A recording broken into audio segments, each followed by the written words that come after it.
Remue ménage.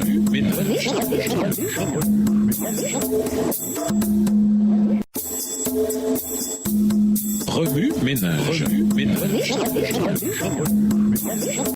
Bienvenue à votre émission Remue ménage. Voilà la leçon de lundi, interpréter la foi de Joseph. Par la foi, Joseph, à la fin de sa vie, annonça que les Israélites sortiraient d'Égypte et indiqua ce que l'on devait faire de ses ossements. Hébreux 11, verset 22. La vie de Joseph parle de la fidélité à Dieu en toutes choses, dans les petites choses de la vie comme dans les grandes. Vendu comme esclave au début de sa vie d'adulte, il confia son avenir à Dieu et ne s'en repentit jamais, malgré les défis qui se présentaient devant lui. Étranger et esclave plongés dans un milieu où régnait le vice, les tromperies d'un culte païen, culte rendu plus séduisant encore par la richesse, la culture, le luxe royaux, Joseph fut inébranlable. Il avait appris à être fidèle à son devoir, la fidélité dans quelque situation que ce soit, de la plus humble à la plus glorieuse, prépare au service suprême. Lorsqu'il fut appelé à la cour de Pharaon, l'Égypte était la plus grande des nations, à la civilisation, aux arts et à la connaissance inégalée. En période d'extrême difficulté et de danger, Joseph administra les affaires du royaume. Il le fit d'une façon telle qu'il gagna la confiance du roi et du peuple. Texte tiré du livre Éducation, au chapitre 7, à la page 51, livre écrit par Ellen G. White.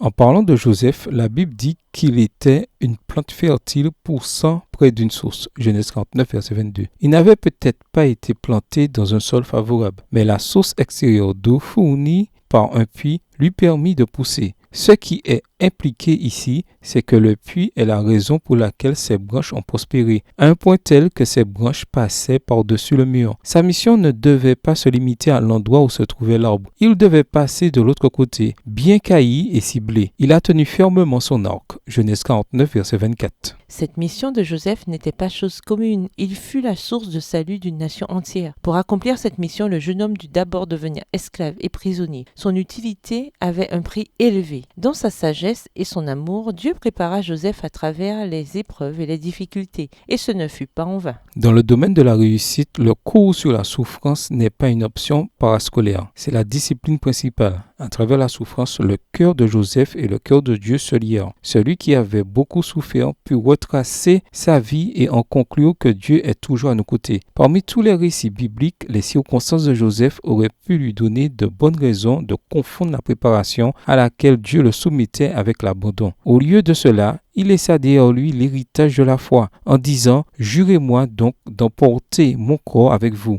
lorsque Dieu interviendra ainsi pour vous. » Genèse 50, verset 25.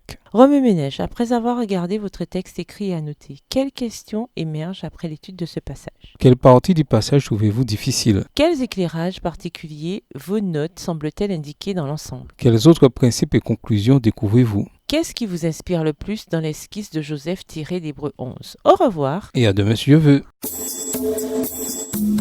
Remue ménage. Remue ménage.